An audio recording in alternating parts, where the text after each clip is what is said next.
Елбасымыз Нұрсұлтан Әбішұлы Назарбаевтың 4-ші өнеркәсіптік революция жағдайындағы дамудың жаңа мүмкіндіктері жолдауынан.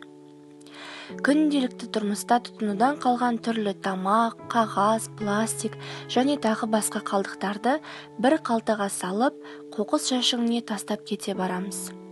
Қоқыс жәшігінің ішіне тасталса бір сәрі, таяқ тастам жерге төгуге ерініп, далаға қойып кететіндерді қайтерсіз?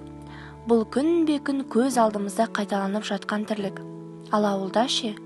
Қолында малы бар ауылдағы ағайын тысқа төгілетін қалдықтарды бөліп, жуындыны малға деп қалған құтқан қоқысқа тастайды. Кейбірі кішігірім істі атқаруға, тұрмыстық қалдықты тиісті жәшікке төгуге қиынсынады. Тазалық сақтау мәдениетіміздің деңгейін алысқа ұзамай-ақ айналамызда бір шолып шығып байқауға да болады.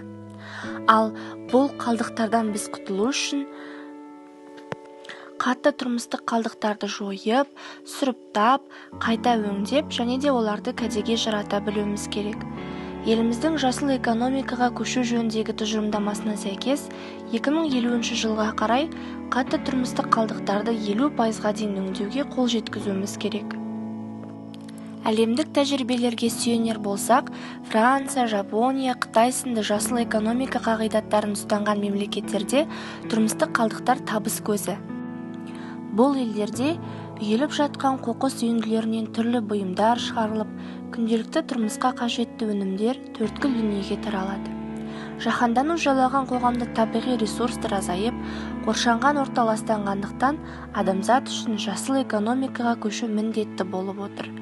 Қоқыс адамзат барда таусылмайтын қор. Осы шикізат көзін тиімді пайдаланып ұқсата білу, қалдықтарды басқару жүйесін жетілдіру сіз бен біздің міндетіміз.